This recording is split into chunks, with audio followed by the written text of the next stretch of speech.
और हमारे सौभाग्य से हमारे बीच में वृंदावन विलासिनी दीदी हैं, जो श्रील भक्ति वेदांत स्वामी महाराज श्रील प्रभुपाद जी की शिष्या हैं और श्रील गुरुदेव के चरणों को भी उन्होंने आश्रय किया और श्रील गुरुदेव उनके शिक्षा गुरु के रूप में। तो दीदी बहुत पहले 1972 में श्रील प्रभुपाद जी से उनका संपर्क हुआ, भेंट हुई और श्रील प्रभुपाद जी से उनका हरिनाम दीक्षा बलदेव पूर्णिमा के दिन हुआ। और फिर उसके बाद उन्होंने लॉस एंजलिस, अमेरिका में लॉस एंजलिस जो इस्कॉन मंदिर है उसको ज्वाइन किया और वहाँ दीदी का मुख्य सेवा था बुक डिस्ट्रीब्यूशन। और 1975 में दीदी जो है वृंदावन आए इस्कॉन मंदिर में। तब यहाँ इस्कॉन मंदिर कृष्ण बलराम मंदिर का उद्घाटन था। हाँ, तो उसके लिए यहाँ दीदी यहाँ पर आए और फिर बाद में बार बार आना जाना होता रहा। और उसी बीच में दीदी का श्रील गुरुदेव से संपर्क हुआ और गुरुदेव को दीदी ने अपना शिक्षा गुरु के रूप में स्वीकार किया। और दीदी पहली जो है विदेशी भक्त हैं जिन्होंने 1995 में, हाँ, उन्होंने क्या किया, पहली बार विदेशी भक्त होते हुए गुरुदेव का जो परिक्रमा, नवदीप परिक्रमा थी, उसमें भाग लिया।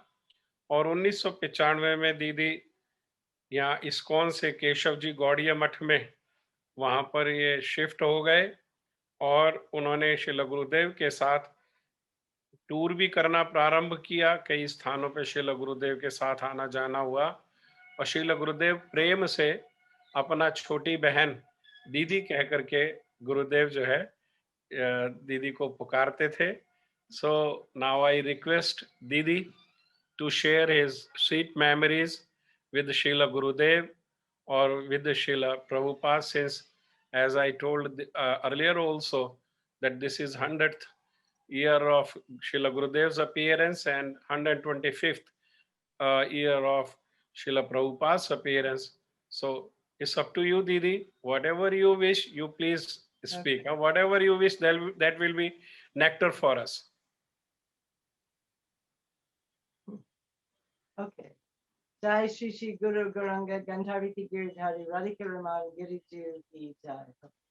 Om Jnana Timirandasya Jananjana Salakaya Thaktun Militanena Tasmai Shri Gurave Namaha. Shri Chaitanya Manopistam Stapitamena Bhutale Swayam Rupa Gadamayam Dadati Swapatantikam. Namo Mahavandanaya Krishna Prema Pradayate Krishnaya Krishna Chaitanya Namane Go Tabashe Namaha. Hare Krishna Krishna Krishna Hare Hare Hare Ram Ram Ram Hare. First of all, I'd like to offer my heartfelt Puspanjali to the lotus feet of my Harinam Diksha Guru Srila Bhaktivedanta Swami Maharaj, our Srila Prabhupada, or my Srila Prabhupada. And second of all, to my Shiksha Guru Srila Bhaktivedanta Narayana Gosvami Maharaj, and to the entire Guru Parampara. So I began my spiritual journey, you might say, in America in 1947, when I was fortunate enough to take a human birth, because the human body is the root facility to be able to do bhajan. So I'm very fortunate and I'm very glad that I got a human body. So in 1947, I was born into a Christian family. Actually, for America, a very pious Christian family. They were very pious, except for they ate things they shouldn't eat because they didn't know better. But other than that, they didn't smoke, they didn't drink, and they were very spiritual, religious people. And they raised me as in a very religious way, going to church and trying to act properly and like this. They were very simple people. We were not rich. My father was a postman. He delivered mail. My mother was a teacher. And we spent most of our time in the mountains. They were mountain climbers. So we were climbing mountains and doing all that. And then as time went on, I grew up, and I went to, finished school. I went to 3 years of college, and that must have been around 1970, something like that. I don't remember the date. And then all of a sudden, I moved to San Francisco and Berkeley, and this was the center of the hippie new explosion. And my life radically changed. So all of a sudden, I remember the first time I ever saw devotees, and I saw them with their shaved heads, and I thought, wow, that's just part of the weird Berkeley scene. Wow, this is really weird. But within 1 month, I had dropped out of my, normal life. I had joined the hippie scene, and there I was, starting in a whole new lifestyle, which I think actually probably made it easier for me to come to Krishna consciousness. Because as you know, or don't know, the hippie scene was full of cosmic consciousness, transmigration of the soul, reincarnation. I became a vegetarian immediately. So many things were there. We were wandering around, and it took me a little bit of time to meet Srila Prabhupada, unfortunately. But I remember the first time, because as hippies, we had a kind of an unusual mentality. We thought everything belonged to the cosmic consciousness, so everything belonged to us. So we could liberate whatever we wanted and use it, meaning we could just steal whatever we wanted. It was quite not the best. But I remember the devotees had a table, and they had books on the table, and they had Indian jewelry. These kind with the little mirrors and these little bracelets. I think they're from Jaipur. I don't know where they're from. And I wanted one of those bracelets. I didn't care about the book. I wanted the bracelet. So I tried to liberate that bracelet, right? I tried to steal it. And so the man, he said, oh, no, you can't. No, you can have, I'll give you the bracelet if you come to the temple and you bring a gift for Krishna. He was smart. So I thought, oh, well, okay, I want that bracelet.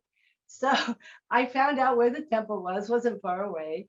And as I was going to the temple, I was going through everyone's garden, picking flowers, liberating the flowers. So I had a gift. And so I arrived at the temple with this bouquet of flowers. And that was my first time entering a Krishna temple. I don't remember so much. He ended up giving me the bracelet. I must have had Mahaprasadam. I'm sorry, I don't have the kind of memory which I remember a lot of detail. But anyhow, I was wandering for the next 2 or 3 years in my hippie life. And I ended up in the desert in New Mexico, in Arizona, in Nevada. And when we were out in these, in the middle of nowhere, we were still, somehow or other, the Maha Mantra was coming to us. We were all chanting Hare Krishna. This was Prabhupada's amazing potency. The Maha Mantra was going everywhere. I even learned the Tulsi prayers, Prabhupada's Pranam mantra. And we were dancing around the fire, and we didn't know what we were doing. Hare Krishna, Namo, Vishnu. We didn't know what we were doing. But this was coming. Someone out there was reading Prabhupada's Nectar Devotion in the middle of nowhere. And so then I visited another Hare Krishna temple in somewhere. And then I went back to where my parents lived in Seattle, Washington. That's near Vancouver in the Pacific Northwest. And the Hare Krishna temple that Prabhupada had started was 1 mile from where my parents lived. So I was visiting the temple and I liked it, and I move in and move out because I was really attached to my hippie life too. But I was also really tired of it because actually hippie life was not nice. It wasn't the love, peace, and flowers. It was too much drugs, illicit sex, and horrible things. It wasn't so great actually. It was not the absolute truth. So then one day the temple president said, how would you like to meet someone who loves God more than anyone else? I said, well, that sounds really good. And he meant Prabhupada. So Prabhupada was flying from Los Angeles into Portland, Oregon, which is about 6 hours, I think about 6-hour drive from Seattle. So they dressed me up in a sari and we drove to Portland, Oregon. And we drove to the airport. And this was 1972. It was actually June 8th, 1972. And we were in the airport, And in those days, it's a small airport. It's not like now. It's a small airport, and you look out and you're looking out the window and you see the plane come in and you see people coming out and walking across the tarmac. It's not that people just come the way it is now. So we were there, and all of a sudden the door of the plane opened and Prabhupada appeared. And it was astonishing. He was so kind to me. He gave me so much mercy from the moment he was far away, but I could see that he was totally effulgent. I could see that he wasn't walking on the ground. And I could see and I could hear him. I actually heard him talking to me in my heart, like waking up my soul. I heard him saying to me, I love you. I will never leave you. And I could, like, it was my soul was going, I love you. I'll never leave you. And it was like this. It was just the second, it was a heart to heart connection. And it never happened again, but he made it such that all I heard was the Hare Krishna mantra for about 2 hours. Everyone and everything was chanting Hare Krishna. The whole world was chanting Hare Krishna. I was just like, I was, I was stunned. I was stunned. So then we went back to the place where Prabhupada was staying. And we were there for a few days, but I don't remember so much because I was such a spaced out hippie. But in that time, Prabhupada completely stole my heart. Completely stole my heart. So I went back to Seattle. I talked to my parents. I talked them into buying me a plane ticket to Los Angeles. I flew to Los Angeles and I joined the LA Temple. I did not know that Prabhupada traveled. I thought he lived there. I didn't know anything, but I just wanted to be with Srila Prabhupada. That's all there was to it. And I read the Krishna book also, and I thought, well, this is actually what we've been looking for as hippies. This is really our home, Vrindavan. This is what we were hoping for, but we didn't find. We didn't find it at all, But Prabhupada was bringing Vrindavan. He was bringing this life that we had all been looking for, because we'd left the middle class Americanism. We'd given up. So many of us, we were so tired of American middle classism, the Vietnam War and the Korean War, and all this money, and we just didn't want it. We were tired. We were looking, searching, and we had read the Tibetan Book of the Dead. We'd read some forms of Bhagavad Gita. We'd read so many things, but finally Prabhupada came, and he just by his chanting, because he's descending from Goloka Vrindavan, he brought Vrindavan. We could feel it. He brought Vrindavan. It was in the temples. We were just so happy. When I joined, I lived in a room with 35 women, one room. Can you imagine? And we were happy. We were so happy. We had one toilet, one shower, we lined up, but we were all day long. We were engaged in Krishna consciousness all day long. We did Harinam Sankirtan, rolling, and just singing, and we were happy, so happy. And we'd been so miserable before. So miserable. It's like night and day. And that's the incredible glory of all our pure devotees of Gurudeva, because in 1 second, they take you from utter darkness, from complete ignorance to, the light, the complete, what do you call it? I don't know the right, but they just brought us out of that darkness into the light of Krishna consciousness, It was so totally amazing. And so then after a while, I started distributing books for Srila Prabhupada. And I first started door to door, and we were wearing saris and tilak. And people, it was very amazing. I only had one bad experience, some people started throwing rocks at me, but mostly I only had good experience. Then we went to parking lots, at stores. And then we finally went to the airport, the Los Angeles airport, which is huge. It's a huge airport. And at first it was not legal. So we're running around in not devotional clothes. And I even got caught, went to jail. We went to jail to open up the LA airport. Finally, we opened up the LA airport, so it was legal. And we could legally distribute. And we were distributing, I don't know if you've seen the big Krishna books, those silver, big Krishna books, and the big Bhagavad Gita and the Srimad Bhagavatams. We were distributing those. And we would sometimes distribute 100. It was amazing. The potency. Srila Prabhupada was doing it all. as he said, he was kicking us out the door. He was just whipping us out the door, and he had us so, he was just so merciful. All we wanted, we didn't want anything but to make Prabhupada happy, really. This is what the jewel he gave us was Guru Seva. Guru Seva, and he gave us our Thakurjis. In every temple, we had Radha Krishna, we had Nitai Gaur, sometimes Jagannath Balaram Subhadra. And so we dedicated our lives to Prabhupada and our Thakurji. And we just, day and night, we were just, some people were the cook, some people were this, but it was really, really blissful. And he taught us service and separation. He said, you stay where you're at. He called it Prabhu Datta Desh. You stay where you're at and you serve. You serve Guru. You serve Radha and Krishna. You serve Mahaprabhu. And so in that way, we became quite strong, actually. We didn't follow Prabhupada around the way we did with Srila Gurudeva so much. We didn't. He said, you stay there and you become strong and you make everyone around you Krishna conscious. He was very serious. He was serious about spreading Krishna consciousness all over the world. And he was so humble. He said, I am just the humble servant of Bhakti Siddhanta Saraswati Thakur, my Gurudev and Bhakti Vinod Thakur. I'm simply following in their footsteps. They are doing everything. And if you can imagine, I mean, Prabhupada came with nothing, absolutely nothing but the holy name and his unflinching faith in his Guru, in the Guru Parampara. And with that, he did everything.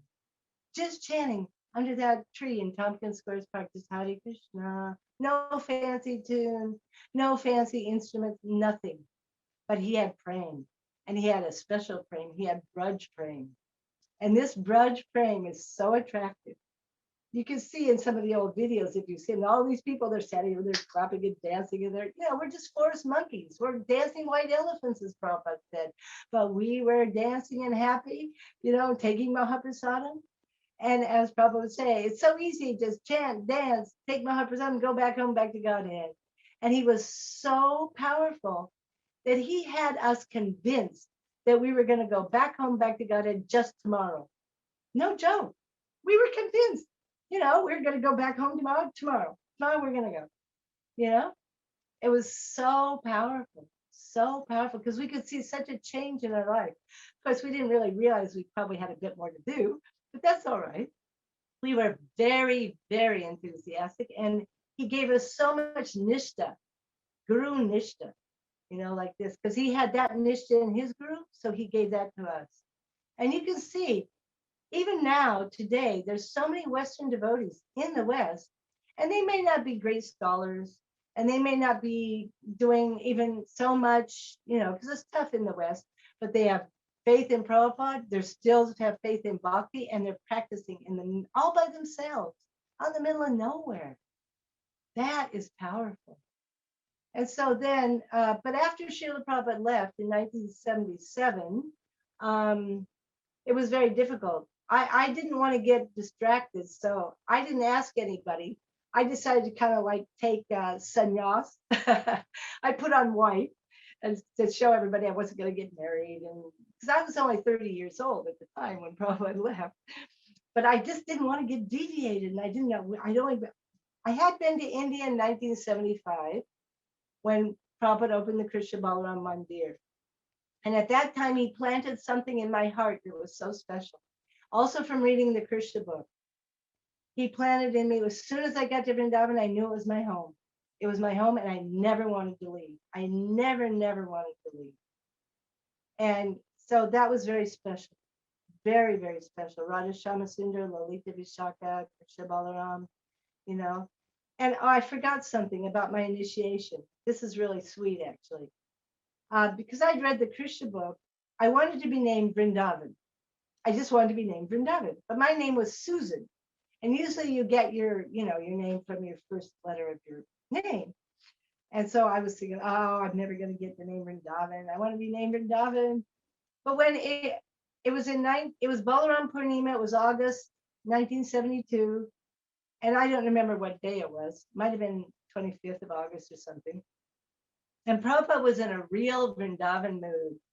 He named somebody Gopinath, someone Madan Mohan, someone Vrinda, someone Vrindavaneshwar. He was just in a Vrindavan room. And I was the last person he called up. They called me up, and in those days he would say, "So what are the 4 regulative principles?"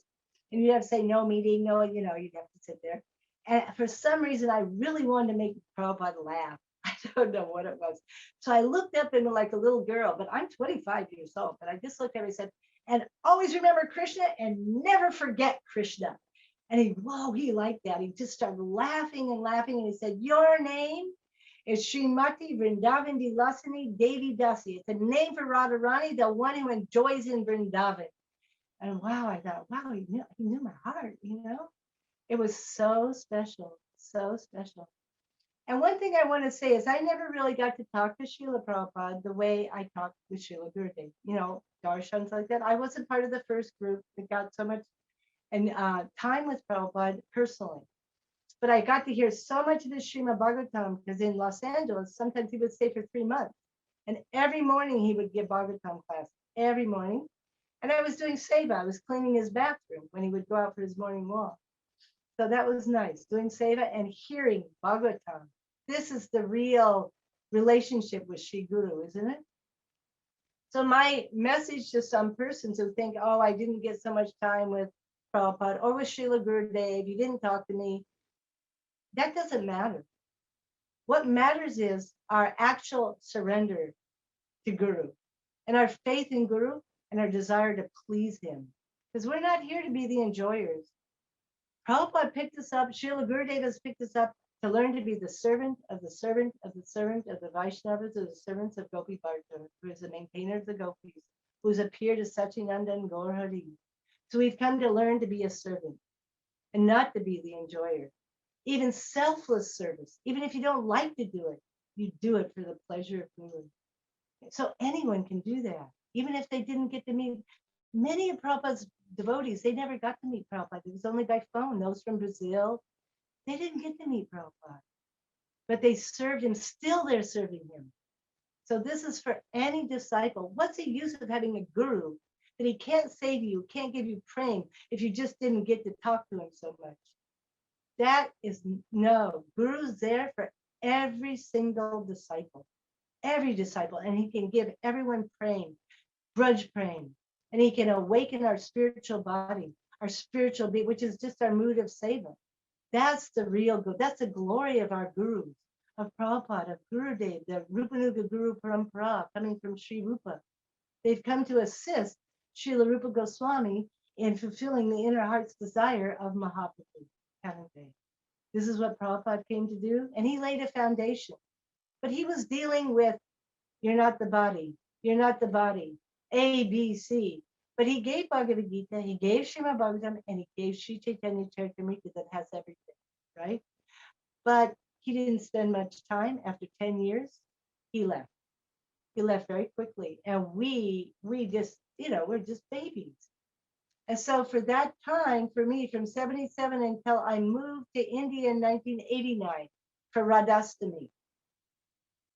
And I thought that would be the answer, but it wasn't the answer. I was in ISKCON Vrindavan. It was actually more difficult than ISKCON Los Angeles. There were lots of politics. Someone actually got shot and killed in the guest house lobby during Mangal Arti one day, and it was quite difficult. And so I started praying for good association because I knew I'd been taught, sadhu sangha. So I started praying and praying. And one of my friends said, why don't you pray for the best association? So I started praying for the best association. And so a couple of weeks after I'd actually come, after Radhastami, is Srila Prabhupada's Sannyas Festival Day. It's Purnima, Vishwa Mahotsav. And in Mangal Arti in ISKCON Vrindavan, one of the temple president made an announcement. He said, Srila Bhaktivedanta Narayana Maharaj is inviting all the ISKCON devotees to come to Mathura, to the Keshavaji Gaudi Mat, to celebrate with him Srila Prabhupada's Sannyas Festival. Now, I didn't really know who Srila Narayana Maharaj was, although I had heard his kirtans in LA, and I loved his kirtans because one of my godbrothers had made copies of his kirtan, and he distributed them all over ISKCON. And we were all just, really in love with Gurudev's kirtan. So anyhow, I went, and there were 2 big busloads of ISKCON devotees went to Mathura for that festival. 2 huge. And when we got to Mathura, the temple room was packed with ISKCON devotees, some, and some Indian devotees. All the ISKCON leaders were there. And Srila Gurudeva was there. And I guess I probably figured out who he was. And I was with a friend of mine named Aditya. And she'd been in India helping Prabhupada open the Bombay temple. So she'd been there. She was an Indian citizen. And she had served Srila Gurudev when he had gone to Bombay to testify for ISKCON, to save ISKCON from Prabhupada's relatives who were trying to take ISKCON away from ISKCON and trying to take it for themselves. And Gurudev painstakingly, he went there and he testified day after day after day. It was very, very difficult. And she went every day with him. And she would give him that, because the benches were full of bugs, and she would give him something to sit on. And he was very impressed with her service attitude. Her name was Aditya. So anyhow, we went to meet him in this day in 1989. And I was so impressed because after the whole program, I can't remember much, it was so big, so many people talking, The thing I remember the most was the prasadam was really good.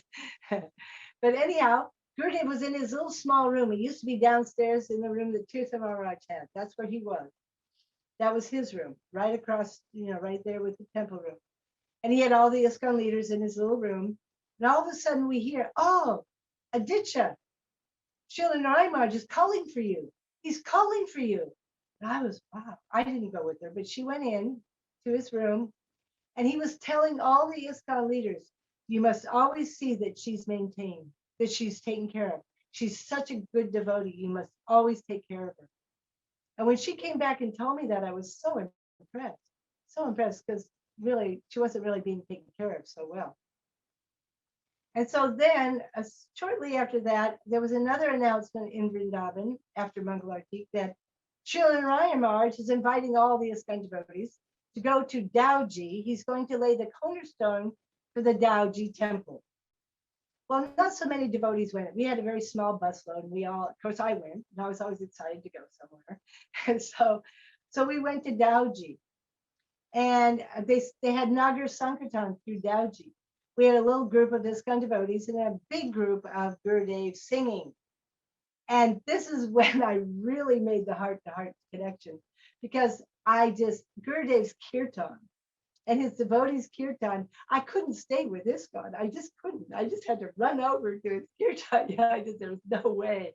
It was so boring over there, I just wanted to be with Gurudev. And so then we went to see Dauji, and we went to where the temple was going to be, and there was a pandal. He was speaking in Hindi. I couldn't understand anything, nothing. So I'm kind of wandering around, trying to, see what's happening. And all of a sudden, I had the same experience with Srila Gurudev that I'd had with Srila Prabhupada. Even though he was speaking to this crowd in Hindi, I could hear him talking to me in my heart. I could hear him saying, who are you? I want to get to know you. Who are you? And I was just like, I was so shocked. I was so shocked. Oh no, this is just like Prabhupada. So then after that, I had become a Gurukula teacher in ISKCON Vrindavan, and this is quite traumatic for me because I didn't know anything about teaching, didn't know anything about kids, so I was kind of like traumatized. But somehow, and I didn't realize that we could go to Mathura and just walk in the mott and see Srila Gurudev. I didn't know that. So a friend of mine took me to see Srila Gurudev and have a private darshan with him in Rup Sanatan Gaudiya Math, and that was not until the next year, 1990. And we went 2 days, and this lady was writing a book about trees of Vrindavan. And so we sat there while Gurudev told us all the stories, about Kaliya and that tree, and about Jarumandal and that tree, and about Vamsivat. And it was one Leela and one, it was, how he is. And, after that, he says, well, how do you like it? Do you like it? I was, yeah. You want to come back? Yeah. How he is. And so we were quite taken. But then I had to go back to America that summer. And so I got a little disconnected. But then in 1991, in January, my same friend Aditya We went to see Gurudeva in January because she was having some problem and she wanted his help. And from that day on, when we went to see him, and I don't remember what day it was, we accepted him as our Shiksha Guru, January 1991. And he started guiding us very deeply. You know, it was so amazing. We asked him how to improve our bhajan. And he said, that's the first time he told us you should sing Munindra Vrindavana Chila. We'd never even heard of that, you know, because I was still in ISKCON. And you know what else he told us? It was so beautiful. He said, you take one of these stick brooms, you know, the stick brooms, not the regular broom, but the brooms that have sticks in them. What do you call those brooms? It's just a stick broom. He said, you go to all the holy places and you sweep. You sweep and you sing and you roll in the dust and you cry.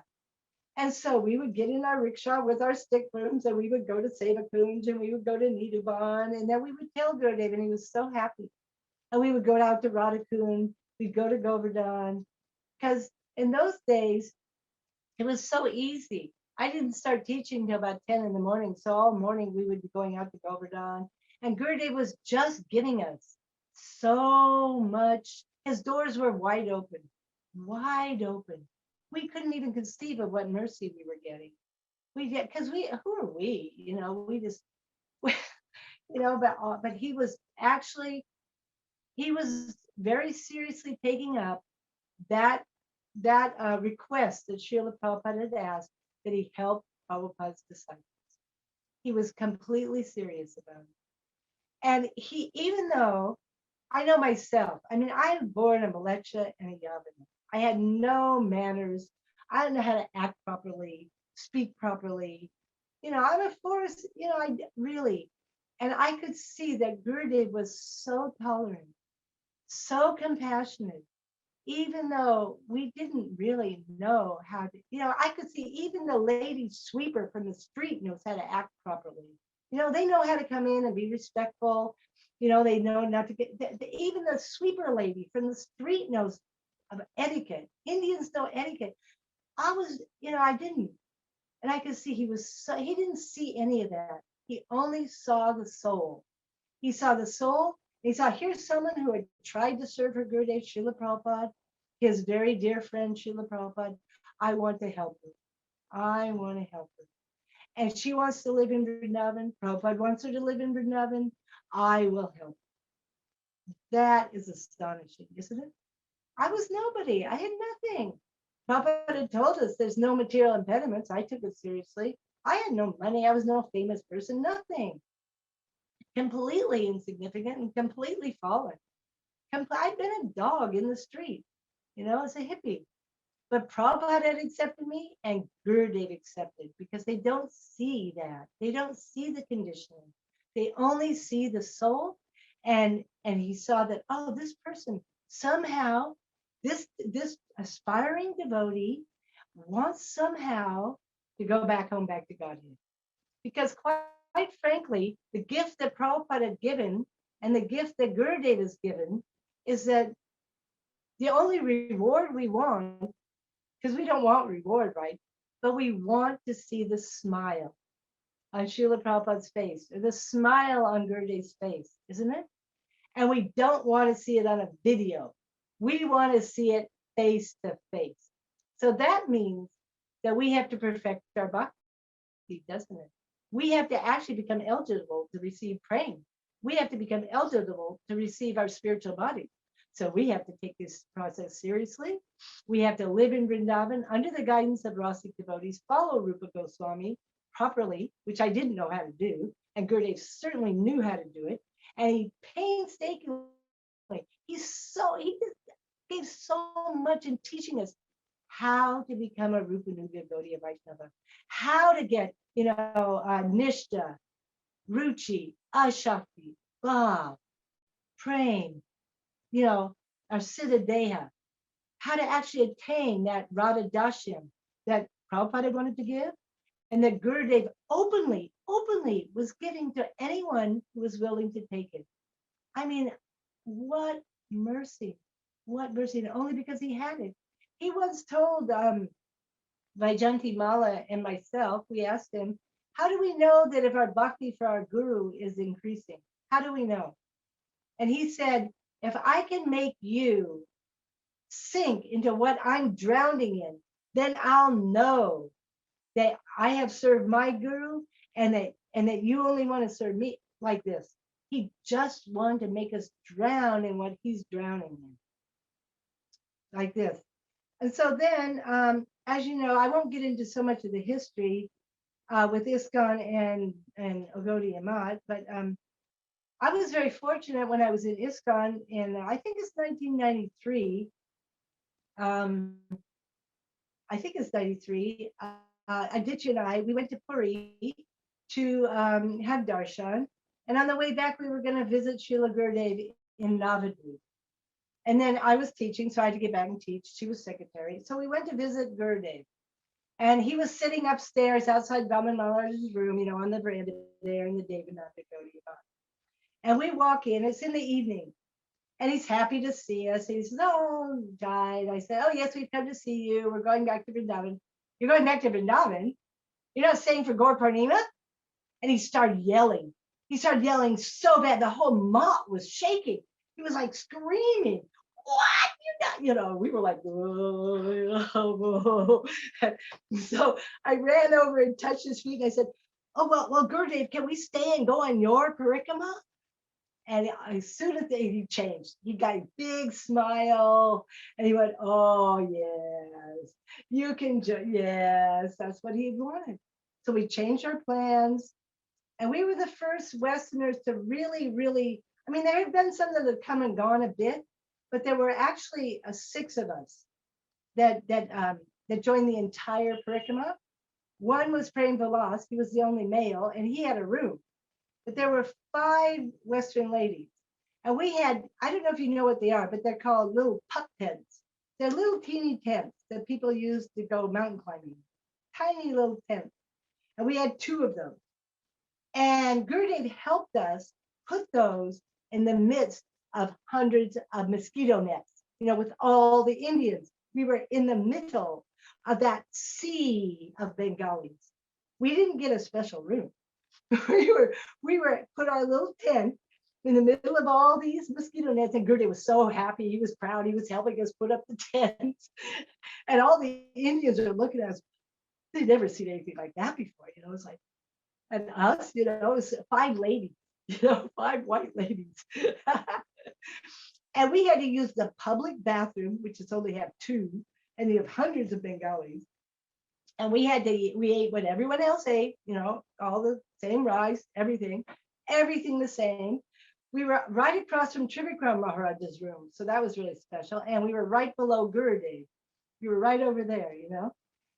And it was a real cultural shock because we were in ISKCON. And because they play their loudspeakers 24 hours a day on full blast. You know, it was unbelievable.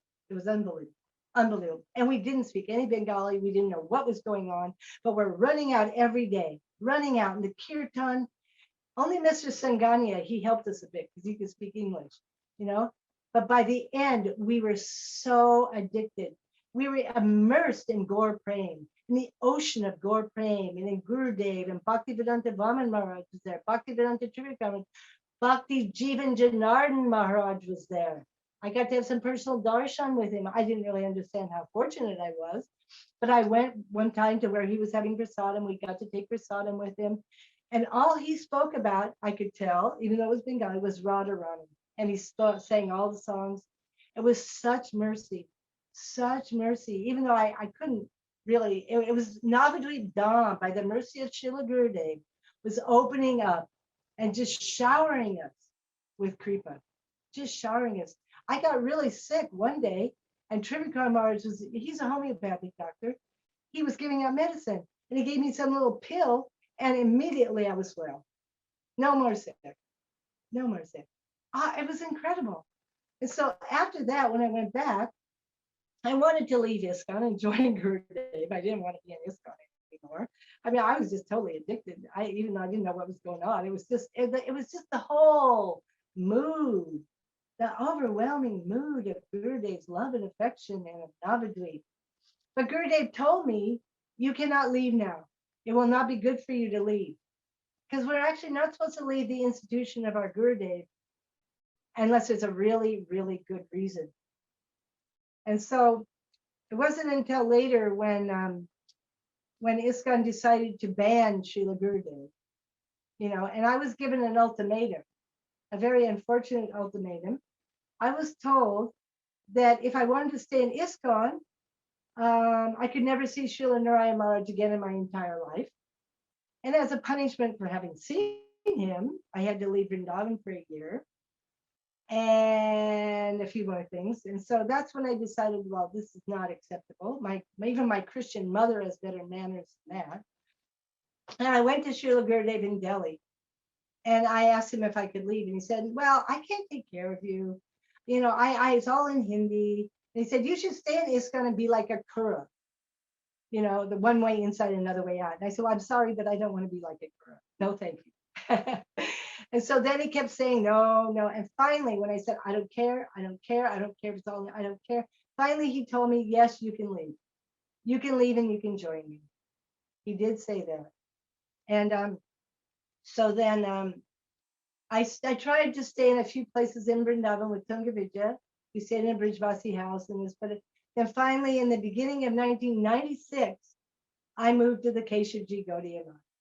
Gurudev allowed that. Of course, it's very interesting because I thought I snuck in. I thought I snuck in and just kind of made a place and then just didn't leave. And Shanti, one other Western lady was there, and Didi. Those were the only ladies. Vrinda and Rajanath lived next door. Well, it was only two Western ladies, Shanti and myself.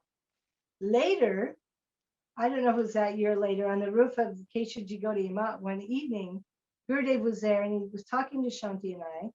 He said, you think that you came here, that you snuck in here, but I brought you here. I brought you here, and this is a hospital. This hospital, I am the only doctor. Every single person here is sick. And he started naming all the leaders there. I won't go into all the names, but he said, they're all sick. I am the only doctor. And it's quite amazing, And Gurudev said, not at this time, but another time, he said, if you come to me, you have to expect to go through the purification process like gold. What do they do with gold? They stick it in the fire, they bring it out, and they pound it. They stick it in the fire, and they take it out, and they pound it. Expect to be pounded. Expect it. And I must say, the staying in the Keshavji Gaudiya Math was so much harder than anything I ever went through in ISKCON. It was very difficult, except we had Gurudev's Harikatha every day. Every day but it was so difficult. It was not easy because it was hands-on purification, and I mean, I had a big false ego, I had so many anarthas. I didn't really know how to live properly, in a Bengali brahmachari math. It was really difficult. And then I started traveling with Gurudev at the same time in 1996. And one thing I should back up. Before I moved to the Keshavji Gaudiya Math, when I was still in ISKCON, actually my mother came to visit in I think it was 94. She came to visit me in Vrindavan. She was about 82 years old. And she had also lived in the ISKCON Brahmatrini ashram for a week in LA. She was trying. My father was a little more difficult. And so she got to meet Srila Gurudev in Vrindavan during Kartik. It was so special. It was at the Rupsanatan Gaudiya Math. This is very interesting because we came into his room. He was upstairs by Seva Kunj. And the first thing he said to my mother was, and I am like 50 something years old, right? And I've been a Brahmatrini since I joined. He says to my mother, I want to get your daughter married. I mean, can you imagine? I want to get your daughter married. And my mother's going, what? And I'm going, what? And so then it turns out, of course, he was joking. He was joking that he wanted to get me married to Krishna. And when I went to visit my mother 6 months later, the only person she could remember was the man who wanted to get me married. He was so clever. He really got her, you know. And then later, when we went to America, when I went with Gurudev, he actually visited my parents' house. Can you imagine? He actually went and visited them. He gave my father a big hug. My father didn't understand what was going on. He talked to my mother again. You know, unbelievable mercy. And I really think it was my mother, you know, that actually started me, that saved me. Because when I was a hippie, I was really low and I was going to hell. And my mother would pray to Jesus Christ to save me. And that's how I got Prabhupada, I'm sure. And when her Christian friends would ask her why you don't try and convert her back to Christianity, she would say, only Prabhupada could save her. Jesus Christ couldn't save her. I mean, that's pretty amazing. So because of that, she also got to meet Srila Gurudev because she didn't get to meet Prabhupada. She met Srila Gurudev and my father met them. Just see the mercy of being related to someone who's trying to become a devotee, you know? And then later I was with my mom. This is a very interesting pastime too. Because we were on Kartik, it must have been Kartik 1996.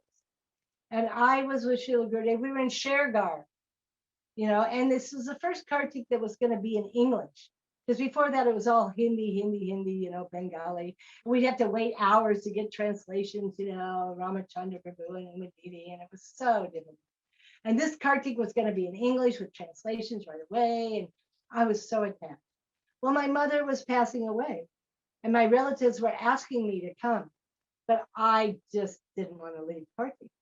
So we were in Shergar and Gurudev was sitting in a chair and he had his legs crossed, you know, and he's like, kind of like, this one leg is going up and down. I don't know if you can see it, but anyhow, you know, when you have your legs, he's going like this. And so I come over and I pay my obeisances on his foot that's on the ground.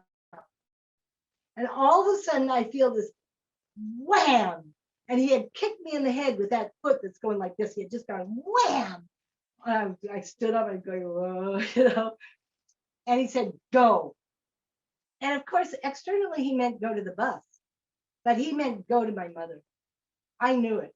So the next day I left the Parikrama, I went back to America and I went to be with my mother to pass away. And it was maybe about a month.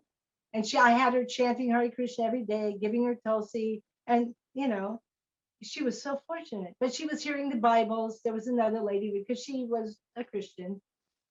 But one day I came down, it was 5:30 in the morning, and I started doing my mantras.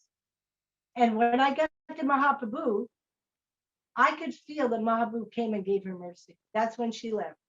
She left, and I was chanting to her, I gave her everything.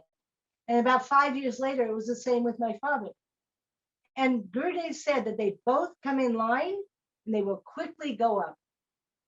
So just see the mercy that's coming. These are, you know, it's incredible mercy. I never experienced anything like that before. You know, it's the most, it's kind of like the most amazing service to be able to help someone pass from this world. You don't have to be anyone important. You don't have to know anything but how to chant Hare Krishna. They have a little affection for them and a little desire that they get mercy. And it's the most important service in somebody's life. So I'm so grateful to Srila Gurudev for having allowed me to be able to do that service for two people who had helped me in my life. My parents had actually helped me a lot. I actually owed it to them, you know? So then, there's so many pastimes with Srila Gurudev. This is another one that's very, very instructive, actually. Because he could be really sweet, you know, but when you live with him, he's also very, very tough. And he could be very tough with me, very tough. Because he knew I wasn't going to leave him. Prabhupada taught me, you don't leave Guru. Guru's perfect. You know, that's the bottom line. So you just tolerate. So I think it must have been in the beginning when I would go into Gurudev's room for darshan. Gurudev would start yelling at me. He was being nice to everybody else in the room. And he'd say, what are you doing here? Why are you here? And he would get really heavy. And I'd get so embarrassed. And I'd feel so bad. And you know, I kind of like didn't know what to do. And he did that for 6 months. Every time I went in his room, and I would go back to my room and I'd just start crying. And what was going on? But I wasn't going to leave him. And all I could think is, well, I must be so horrible that he had to do this. This must be my problem. So then after 6 months, I went into his room and he was by himself. And he turned to me and he said, I am so sorry. I have been so heavy with you. You have to understand that sometimes I get under pressure. And I was totally shocked. I said, no, Gurudeva. I said, no, you didn't do anything wrong. You don't owe me an apologize. It's just me. I'm so sorry. I would cry. And then his mood changed. He said, yes, just like when you left ISKCON, you controlled your emotions by your intelligence. This is what you must always do. And so I saw that he had been testing me and training me, that no matter what, you just control your emotions, you use your intelligence, and you go on in your service to Sri Guru. You never leave, you never budge, no matter what's happening, no matter what he does to you, you just keep going on. That's what Prabhupada had also taught. It was a very, very important lesson, like this. So there's so many pastimes actually with Srila Gurudeva. I don't have the best of memories. One day I kind of have to go back and forth. I can't do it in time because of I remember things that happened before. So when I was still in ISKCON, Naveen Krishna Brahmachari, he asked me to please buy an air cooler for Gurudev, because Gurudev had nothing. He didn't have a heater. He didn't have an air cooler. He was living very, very austerely in a little room in the Keshavji Gaudiya Math. So he asked me to please buy him a big air cooler.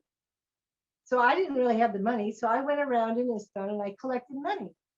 And we bought Gurudev a really big, nice big metal air cooler. And we presented it to Srila Gurudev, and he refused to take it.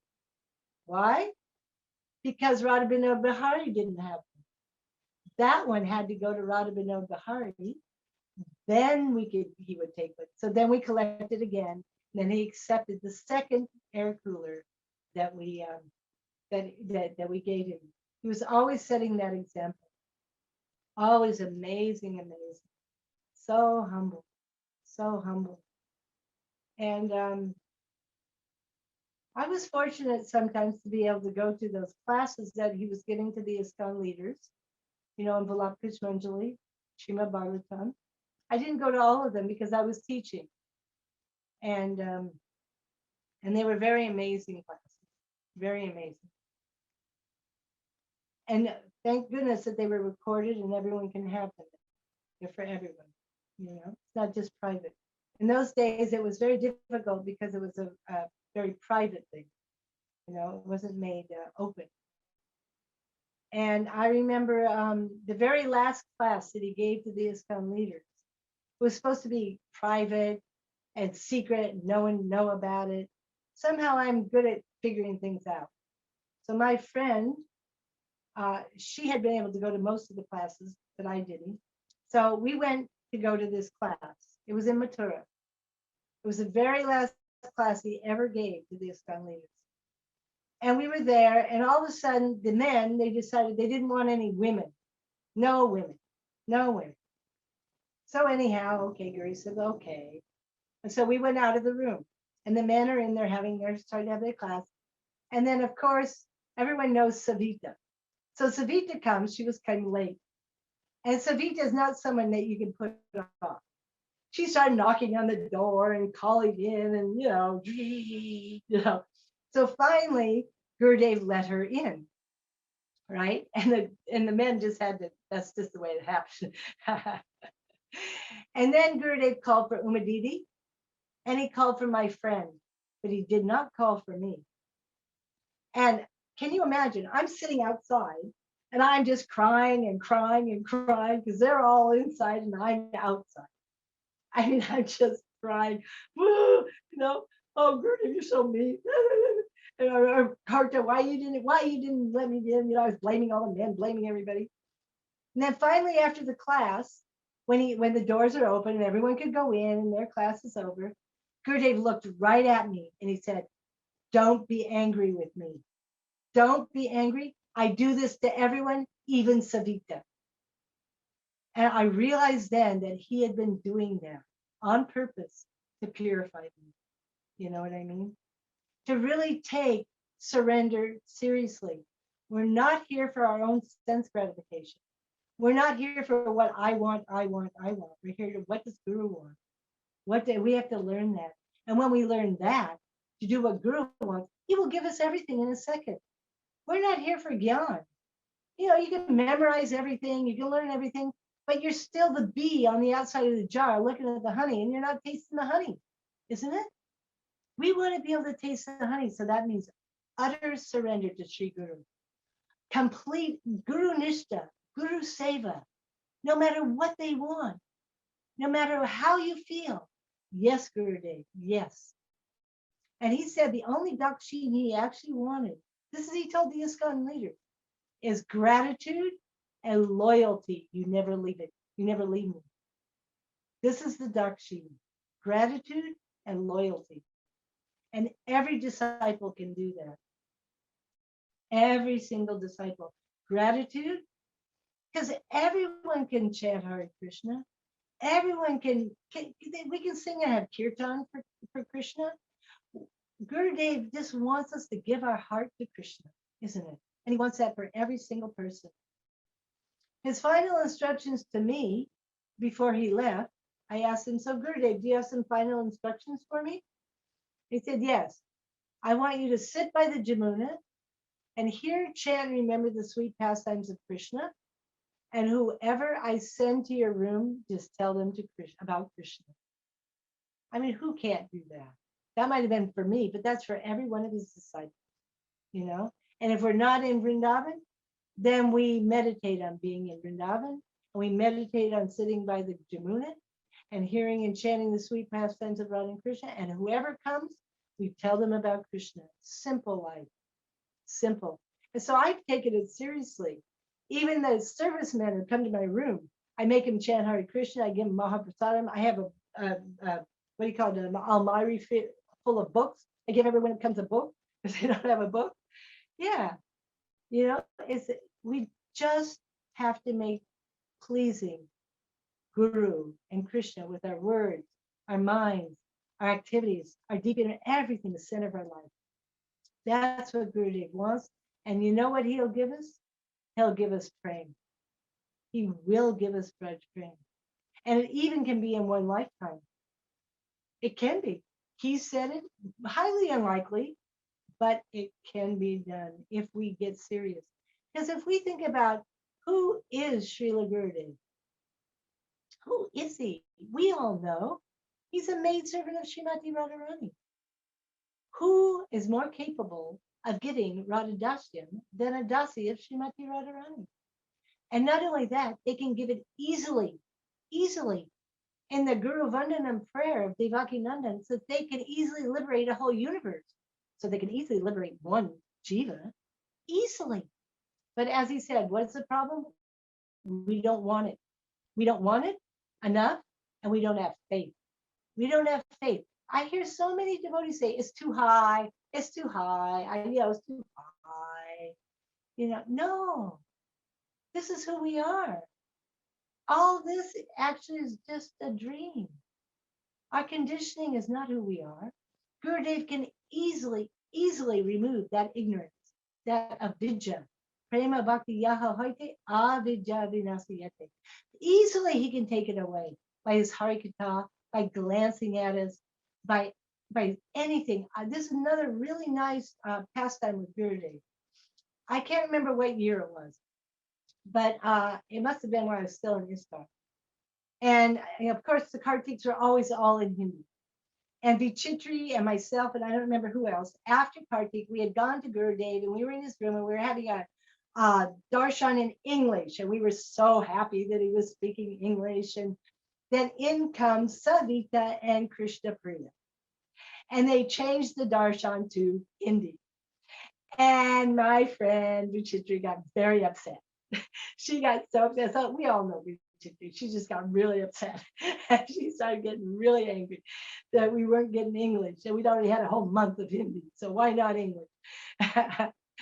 And Gurudeva was very serious. I don't remember exact words, but he said, now, you don't understand who I am. You don't understand what I can give you. I can be on the other side of the world and I can give you everything. It doesn't depend on the language. And what if I tell you right now that Krishna embraced Radharani? What's it going to do for you?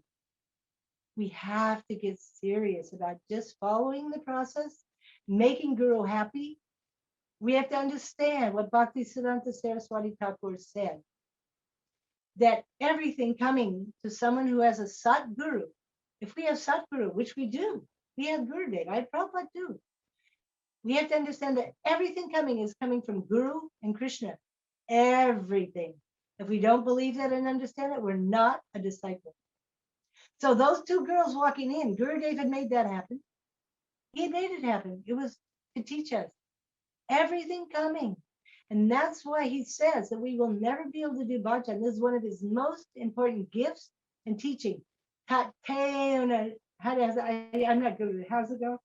Can you you know that verse from Bhagavatam, Brahma's prayers? About how whatever's coming, the real devotee, real disciple sees as coming to his past karma, his past activities, and he goes on with his bhajan, and no matter what, and then he will get the mercy of Krishna. Basically, that's what it is. He said, without practicing that, we will never be able to do bhajan, ever, ever, ever. So no matter what, we should never quarrel. We should never criticize. We have to accept what's coming as our due just. It may be from past lives. We think, oh, I don't deserve this. Who knows what we did in our past lives, isn't it? Gurudeva is so kind to give us the real key on how to go back home, back to Godhead. It isn't just gopi, gopi, gopi, gopi, gopi, and dress up like a gopi. No, it's actually follow Rupa Goswami. And it's not just Ujjvala Nilamani, it's Upadeshamrita. Vacho Vegam. Vat Manasakroda Vegam. Don't criticize. Be careful what you say. Even if there's a fault, don't say it. Even if it's true, don't say it. We're supposed to be thinking and we're supposed to be encouraging each other. This is what he would say. We've come, we're acknowledging, we're not pure devotees. It's kind of like if someone's in the shower, and someone's getting clean in a shower, taking a bath, and you start criticizing, it's like throwing more dirt at them. If someone's in the shower, you give them some soap. You're encouraging them to get clean, So this is what Gurudeva was always talking about. Always. He's so kind to give us the basic, the foundation. Manashiksha, like this. Follow these things. Whenever he would come to Vrindavan, whether it was Jula Nakta, whether it was Kartik, he would talk about living in Braj, the 8th verse of Upadeshamrita, live in Braj, hear, chant, and remember the pastimes under the guidance of a Rasik Guru. This is his mercy to us, so that we can eternally enter Braj and we can attain our Swarup, which is our service mood to Radha and Krishna. And the thing for me, what's my motivating factor is, I will be able to be with Srila Prabhupada and Srila Gurudeva face to face, not as Prabhupada and not as Gurudeva, but as my Guru Saki, And I won't be happy until I get to be with them again. I don't know Krishna. I don't really know Radharani, but I know my only happiness in life was being with Prabhupada, being with Gurudev, seeing them smile, pleasing them, serving them, assisting them in their service. So we want it eternally, right? So that means we need to go back to Braja Vrindavan, an eternal Swarup. And we've been given the proper process. We've been given the guide. Let's get serious. Let's quit criticizing. Let's quit swirling. Let's just chant Hare Krishna, try and serve together and please Srila Gurudev in whatever way he wants. You know, it's a team. Srila Prabhupada taught, we're a team. In Los Angeles, it was actually quite beautiful. You know, you had the Copes, you had the Bajaris, you had the book distributors, you had the mothers teaching Gurukula. We were a team. It was everyone was needed, and Prabhupada was actually doing everything. One person asked Prabhupada, what miracle have you done? Because you know everyone wants miracles. Prabhupada said, I have 108 temples, and I am doing everything in every temple. That is my miracle. That's amazing, isn't it? If I think I distributed all those books, I must have distributed a million books. I didn't distribute those. Prabhupada distributed. I was allowed to assist him. I was allowed to be used as an instrument. I am so fortunate because who am I? Nothing. So if we can somehow assist Gurudev in spreading his mission around the world, you know, which is the mission of Mahaprabhu, then surely he will fulfill our inner heart's desire if we have faith. The main thing is having that faith, not thinking, oh, I can't do it. It's going to take me at least 10 lifetimes because we really don't want it. We're attached to being here in the material world. We haven't really given up our material attachment. We haven't really fallen in love with Gurudev. You know, we don't really want to be with him. We don't really want to please him. You know, we haven't become selfless. So we pray to become selfless, to give up our selfish desires, isn't it? And just want to make him. That is the real essence of Guru Seva, Guru Bhakti, Guru Nistha, and every single disciple can do that. Everyone. You can sit down and you can just chant. You can take a few books with you wherever you go, and whoever you see, distribute a book here and there. You don't have to be doing 100 a day. When I was in America in 1990, was it 2019? I went back to visit my relative, and I went to Seattle, Washington, and I went to the bank.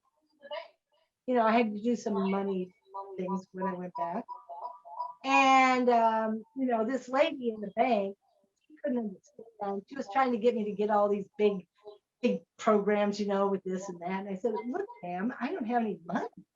I don't have any money. And she just couldn't quite compute. I said, you don't understand. I was a hippie and I'm a Hare Krishna. And she looked at me and she said, I said, ma'am, what are you? She was from Brazil. I said, oh, you must be Catholic. She said, well, I was raised Catholic. When I learned how to think, I became atheist. And I said, oh. And she says, but I love the Hare Krishnas. I love Hare Krishnas. I used to go and take prasadam and eat at their place in Sao Paulo. And so I gave her a book. I always carry books no matter where I'm at. I gave her a book. And when I walked away, she went, Hari, Hari, Hari, Hari. This is in America. Everywhere there's someone waiting for one of Gurudev's books, for one of Prabhupada's books, anywhere in Delhi, in Seattle, in New York. If we have with us, they have the name on them. Someone's just waiting to get that book. But if we don't take a book with us, how we can give out a book? You know, or if we don't, you know, ask someone to chant Hare Krishna. Now I live here at Gopinath Bhavan, right? And we have a lot of workers here. We have sweepers, and I have a lady who works for me, and she's fortunate. She became a disciple of Bhakti Vigyan Bharati. Now her husband was not at all interested. But during the lockdown, he had no job. He was, you know, doing a motor, you know, rickshaw. So he came and became a sweeper at Gopinath Bhavan. And so because it's her husband, and you know, and he would come in up to the room, and I would make him chant Hare Krishna, and I would give him some Mahaprasada, a sweet. And so he started chanting Hare Krishna, and Sadhu Maharaj here finally gave him Harinam, and now he's become a devotee. He's in Parikama, you know. What mercy! He was not at all interested at all. So if we just somehow always trying to help someone chant Hare Krishna, get a book, Gurudev would say, why are you not just like in Prabhupada's time. Why are you not distributing books? Why are you not doing Harinam? Whenever he was around the world, he would be really, you must be like in Prabhupada's time when they were running out to do Harinam, running out to distribute books. Why not? Because this is part of Lord Chaitanya's Sankirtan movement. Not only do we do bhajan, isn't it? Harinam, Jugal bhajan, but it's Jiva Joy, Jiva Joy. Gurudeva would say that last verse in one of the songs by Bhaktivinoda Thakur. What is it? The one where uh, uh,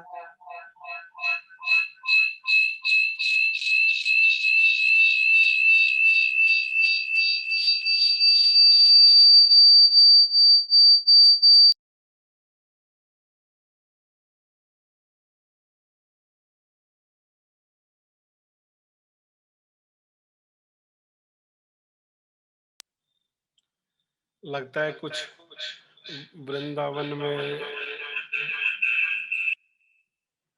ये दीदी का जो है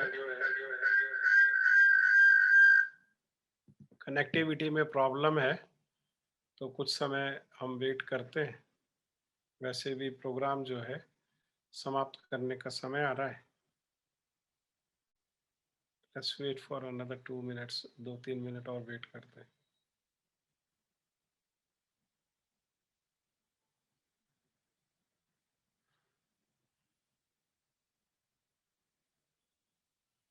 हरे Krishna pilot प्रभु।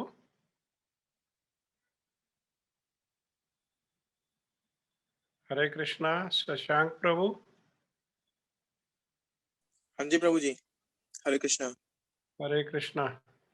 क्या करना चाहिए दीदी को? कुछ कनेक्टिविटी प्रॉब्लम है, वो कह भी रहे थे, मेरे से बात हो रही थी। मैं एक बार उनको कॉल कर लेता हूँ प्रभु जी, फिर आपको बताता हूँ। कॉल करके मेरे को बता दो। ठीक है प्रभु जी, वो दीदी आ गई हैं। ठीक है ठीक है ठीक है। मैं उनको अनम्यूट कर देता हूँ मैं उनको। ठीक।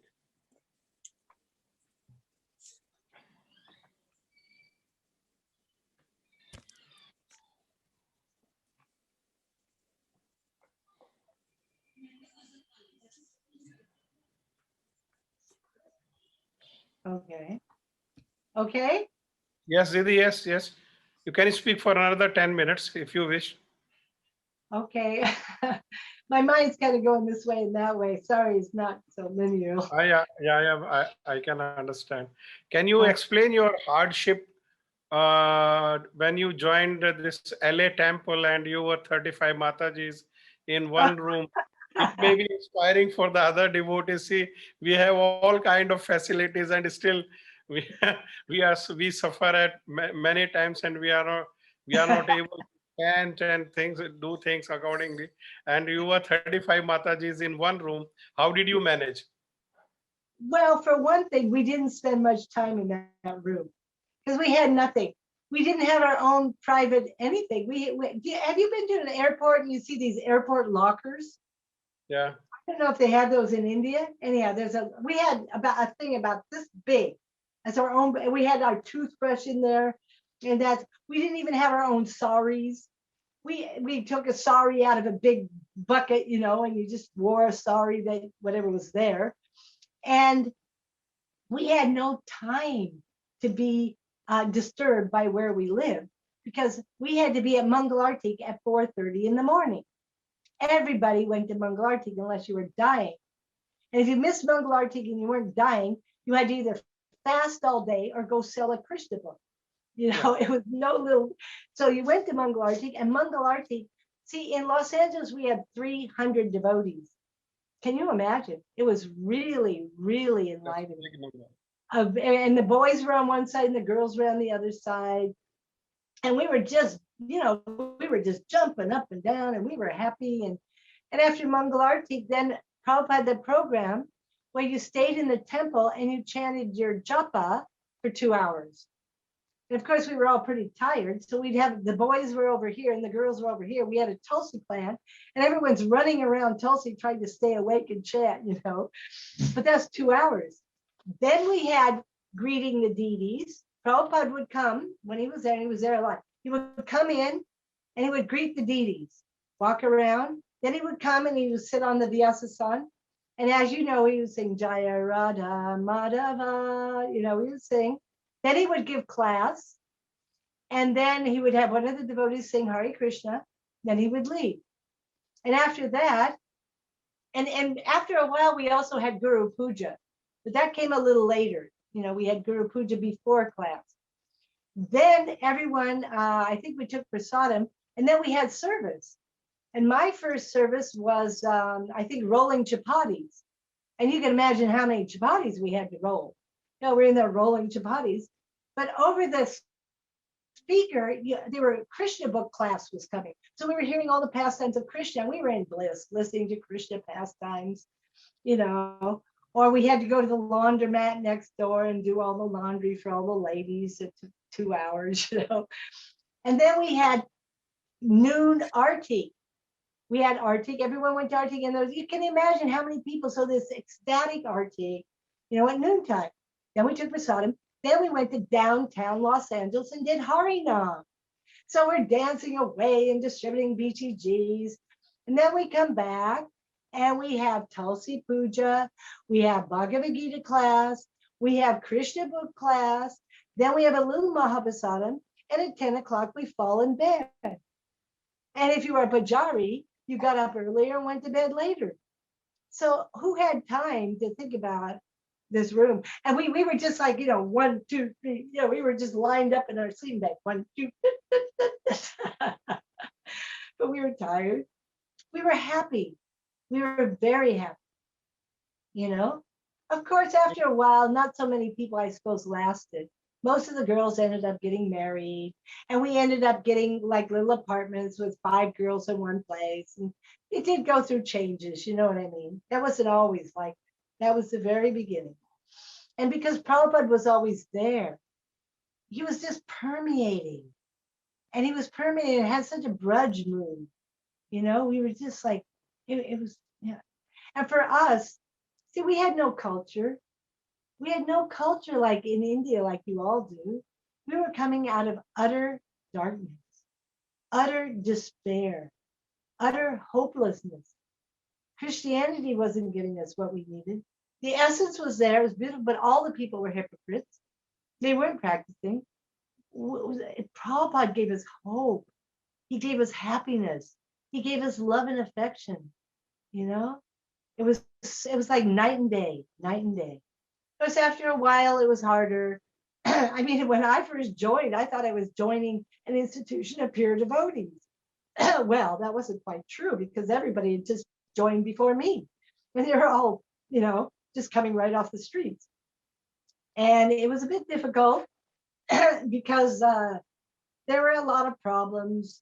A lot of people were having affairs with other people's wives, and somebody had such an affair that another guy shot him dead. And, it was a bit difficult.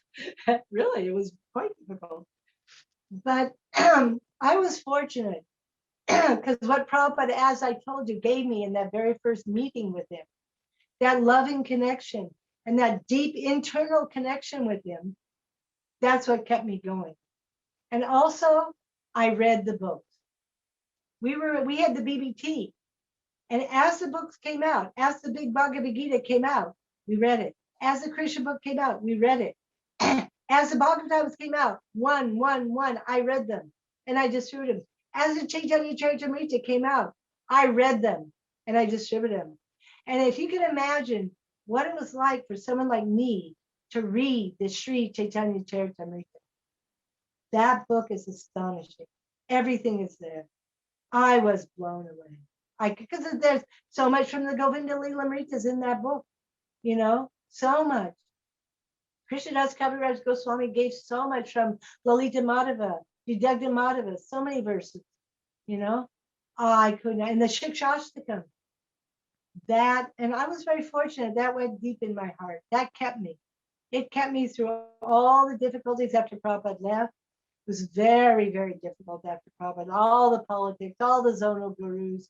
Oh, it was so difficult. So difficult. But I also was dressing the big Didis. I was completely attached to dressing Radha and Krishna and into reading Prabhupada's books. And I just tried to stay away from the politics. because I didn't want to go back to material life. I knew if I left ISKCON, I would be finished. I knew I couldn't make it out on my own. I knew it. So I knew somehow I had to make it through. But I also knew that there was a lot of, it was, how do you say it properly?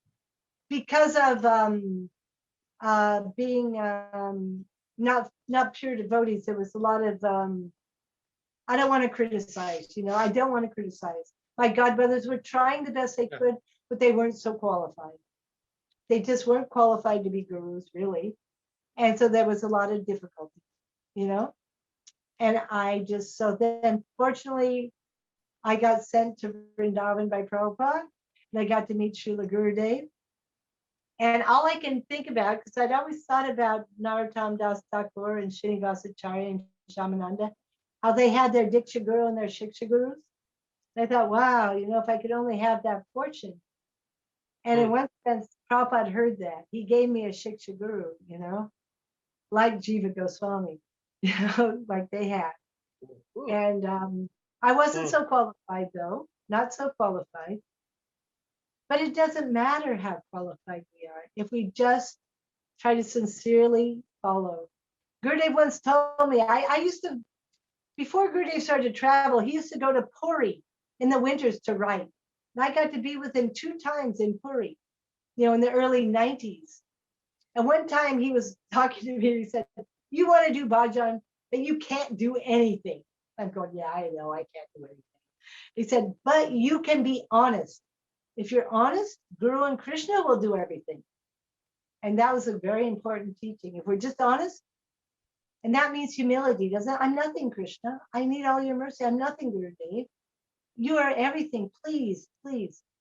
And also I was fortunate at that time that Srila Bhaktivedanta Bharati Maharaj was staying at his mat, and Keshava Prabhu, who's a disciple of Bhaktisiddhanta Saraswati Thakur, he was staying there too, and they would come and visit Gurudev, Keshava Prabhu and Bhaktivedanta Bharati Maharaj. So I got to meet them in the early 90s, and they loved Gurudev.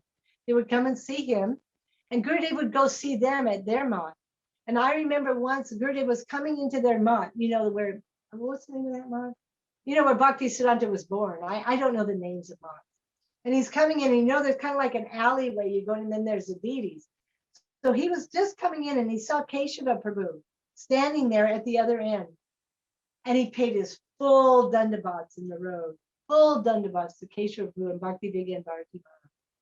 I got to see these loving relationships between high-class Vaishnavas. And that really, and Gurudev said the reason why the Devananda Gaudiya Math stayed together so long is because I showed respect to everyone.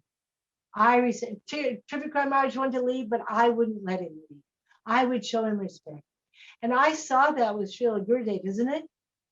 Even when his own godbrothers would criticize him or do different things, he still respected them. He still treated everyone with love and affection. Even like at the Rupa Goswami conference, he would invite everyone, all kinds of people to come and speak, and sometimes they wouldn't speak properly, but he gave them so much affection, so much respect, and he would correct them in such a way that they would accept it, wouldn't it? So nicely, he would try and show them the proper philosophy, the proper Siddhanta. Gurudev, everyone loved Gurudev. Even his biggest external enemies loved him because he loved everyone. And he was so respectful, wasn't it? And so we want to become like that. I want to become like that. I don't want to become, just, sectarian. Bhaktivinoda Thakur says sectarianism is the biggest disease of religion. Gurudev wasn't like that. He was not like that. He never hated ISKCON, even though they turned against him. He may have said a few things, but still. I remember once when I was with him at the Keshavji Gaudiya Math, I was criticizing my godbrothers. And he looked at me and said, they're all right. They're okay. They just shouldn't criticize other Vaishnavas. And he meaning I shouldn't criticize them, So this is the thing, isn't it? Isn't it? One more question from one devotee. How about your stay in Keshavji Gaudiya Math, especially during summers we had very meager facility in Keshavji Gaudiya Math, as you yourself explained that even Gurudev didn't have a cooler. So you were on the top floor, and there was electricity problem also, very problematic electricity supply in Mathura. How did you pass your time? Do you have any memory of that time? Of course. And the thing is, I was in the basement. I was in the dungeon. You know, when you come into the Keshavji Gaudiya Math, I was down on that floor. I was below Gurudev. And I was in the back by the public bathroom. If you can imagine, I had to use the public bathroom downstairs on the basement. That was incredible. They were filthy, filthy. And I tell you, I mean, please don't be offended. But I mean, I had been practicing Krishna consciousness by that time, at least, 23 years or 30 years, right? Yeah. But in the Keshavji Gaudiya Math, there was only 3 women, and 2 of us were Westerners. Well, every single Indian male, whether he'd been in the Math 1 day or 2 days, had to think he was my guru and tell me what to do. So no matter what I did it wrong. And they had to tell me what to do. And me being American, my conditioning is American. And it's equal rights. We are the most women's rights. So I had a lot of fights. Believe me, I have a big fault ego, and I was not about to take what they were going to tell me. So I should have been more humble, and it would have been easier, and just said, okay, whatever, and not cared. But I had a lot of purification there, believe me, a lot of purification. Everybody, I couldn't even pick Tulsi right. Somebody would tell me I was picking Tulsi wrong and I was doing this, and no matter what I did, it was wrong. That was big purification. Okay, Didi. But You want to say something? It was. Want to say something? Please say. Yeah, it was worth it. It was well worth it, because even though it was the most difficult experience I ever had in my whole life, was living 6 years at the Keshavji Gaudiya Math, I think it was the best thing that ever happened to me. It purified me so deeply, and it taught me so much. And Gurudev was right there, right every minute of the day. I was with him. So I am very grateful for it. I don't think I could do it again, but I'm glad I did it. Yeah. Yeah, it was his real mercy, because only 2 of us. Let me tell you one more thing. Listen to this. When we first got there, and you know how for lunch prasadam, they all line up in seniority, right? The senior person here, and you got seniority going down. Of course, then there's Didi, and then there's me, and then the ladies were at the end, right? And they're giving out chapatis. And they give this guy 20 chapati, 10. And they get to us, we don't get any chapatis, 0. We weren't quite used to that, It was like, we were pioneers. Now they're not like that. After a year or 2, they weren't like that, but we were real pioneers. I'm so grateful to Gurudev and to Prabhupada. We all are. We are very grateful to you, Didi. You also, Didi, that you spared your precious time and shared sweet memories of Srila Prabhupada, Srila Gurudev. So, and inspiring also, very inspiring memories. We are grateful to you, Didi. Thank you. And thank you to Shri Vas Prabhu also for nice कीर्तन. और जो हमारे भक्त लोग connected हैं, उन सब भक्तों का भी बहुत बहुत धन्यवाद. कल फिर हम एक बार शाम को 8 बजे एकत्र होंगे, और हमारे साथ विशेष तिथि में श्री नित्यानंद त्रयोदशी में हमारे जनकपुरी मठ से शांत पूज्यपाद शांत महाराज जी हमारे साथ होंगे. जय श्रील गुरुपाद पद्म की जय. जय श्री श्री गुरु परंपरा की जय. जय श्री श्री राधा विनोद बिहारी जू की जय. श्री राधा रमन बिहारी जू की जय. सर्व विश्व प्रदाता श्री गिरिराज महाराज की जय. अनंत कोटि वैष्णव वृंद की जय. निताई गौर प्रेमानंदे. हरि हरि बोल. श्रील गुरुदेव की जय.